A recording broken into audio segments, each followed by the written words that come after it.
오셨나요?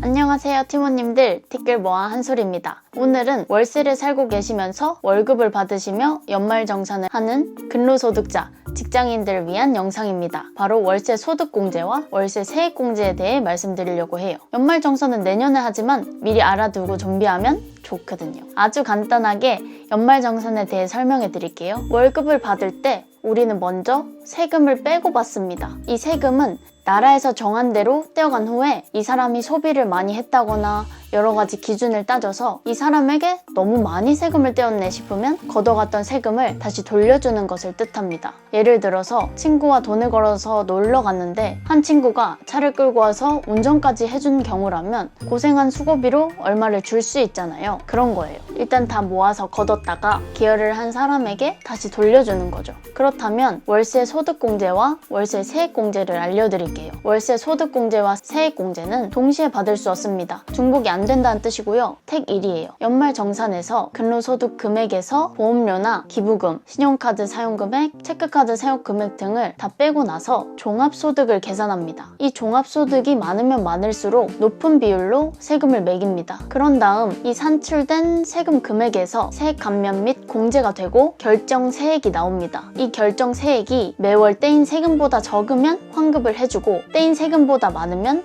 더 내야 합니다. 월세 소득공제는 월세를 하나의 지출로 보는 것이라서 이 부분에서 차감을 할 수 있고, 세액공제는 산출된 세액에서 빼는 것입니다. 그래서 세액공제가 더 이득이라고 말합니다. 따라서 세액공제를 만약에 못 받는 자격 조건이 있는데 이 조건이 되지 않는 고소득자라면 소득공제를 받는 것이 좋을 수 있겠죠. 먼저 세액공제를 받기 위한 조건, 필요 서류 등을 알려드릴게요. 연간 총급여 7천만 원 이하이면서 무주택 근로자들이 세액공제를 받을 수 있습니다. 한도는 750만 원 한도고요. 이는 월 62만 5천 원을 뜻합니다. 그러니까 매월 62만 5천 원을 월세로 납부했다면 한도에 딱 맞춰서 받을 수 있는 거예요. 만약에 내가 월세가 80만 원이라면 월세를 62만 5천 원 내는 부분과 동일한 혜택을 받게 됩니다. 왜냐하면 1년의 한도가 750만 원이기 때문에. 그런데 만약에 제가 6월 달에 이사를 해서 6개월간 80만 원을 냈다면 이 금액에 대해서는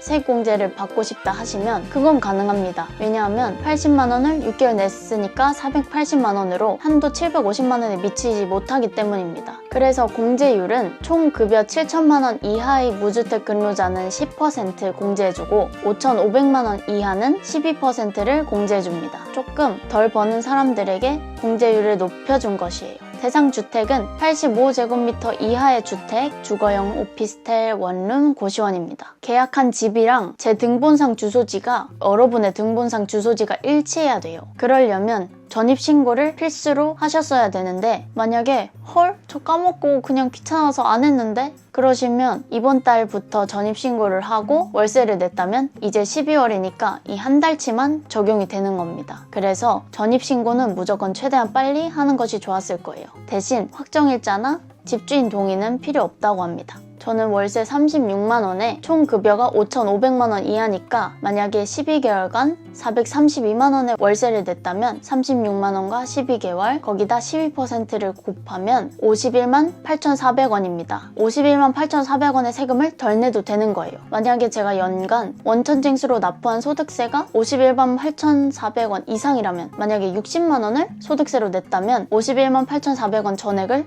돌려받게 되고요. 만약에 그 이하 금액 한 30만 원 정도만 냈었다면 납부한 30만 원 정도를 돌려받을 수 있습니다. 하지만 이렇게 우리가 세액공제를 받게 되면 월세 수익금을 신고하지 않은 집주인의 경우 저 때문에 세금을 더 내게 됐다면서 월세를 올려달라거나 불이익을 주는 나쁜 사람이 있을 수 있어요. 이런 경우가 걱정된다면 이사 간 후에 경정 청구를 통해 받는 방법도 있으니 서류를 차곡차곡 모아두시고 이사 간 후에 처리하셔도 됩니다. 이렇게 하는 집주인은 진짜 나쁜 거예요. 어차피 국세청은 다 알고 있습니다. 왜냐하면 사람들이 다 전입신고를 하니까요. 원래라면 이 월세 소득을 집주인이 다 신고해서 성실 납부를 해야 되는데 안 하다가 세금을 내야 하니까 집주인 입장에서는 화가 나겠죠. 하지만 절대 화풀이를 우리한테 해서는 안 됩니다. 그런데 그런 경우도 있다고 하니까 혹시 걱정이 되시면 나중에 하시면 됩니다. 그렇다면 월세 세액공제를 받기 위한 필요 서류는요, 임대차 계약서 사본, 주민등록 등본, 월세 납입 증명 서류가 있는데, 이 월세 납입 증명 서류에는 무통장 입금증, 현금 영수증, 계좌이체 확인서 등이 있습니다. 월세를 살면서 현금 영수증을 받아본 적이 없거든요. 그래서 아마도 계좌이체 확인서를 받는 것이 좋을 것 같은데, 저는 카카오뱅크로 보내기 때문에 어떻게 받을 수 있는지 알려드릴게요. 일단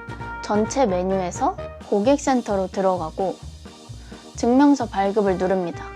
그런 다음 예금, 이체 확인증을 눌러서 여러분이 월세로 계좌 이체를 한 결과만 선택해서 PC 버전에서 인쇄 출력을 하셔도 됩니다. 그래서 필요 서류를 챙겨서 여러분이 근무하는 회사의 연말정산 담당자에게 제출하면 됩니다. 간단하죠? 그 다음 월세 소득공제 신청을 알아볼게요. 세액공제랑 소득공제는 다르다고 말씀드렸죠. 세액공제가 더 크기 때문에 세액공제를 하면 좋은데, 만약에 벌이가 너무 좋으셔서 자격이 안 되신다면 소득공제를 받으시면 됩니다. 홈택스에서 상담 제보에서 현금 영수증 민원 신고 아래에 현금 영수증, 신용카드 이거를 누르고 로그인을 하십니다. 그런 다음 주택 임차료, 월세, 신고하기 버튼을 누릅니다. 그 다음 여러분의 계약 내용 등을 입력하면 되고요. 첨부 서류는 월세 세액공제 필수 서류랑 동일하며 PDF, 이미지 파일로 첨부가 가능하다고 해요. 그래서 여러분의 상황에서 고려하셔서 어떤 게 이득일지 좀 따져보시고 세액공제를 받으셔도 좋고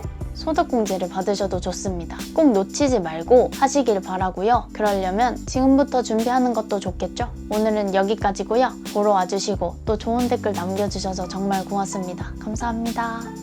감사합니다.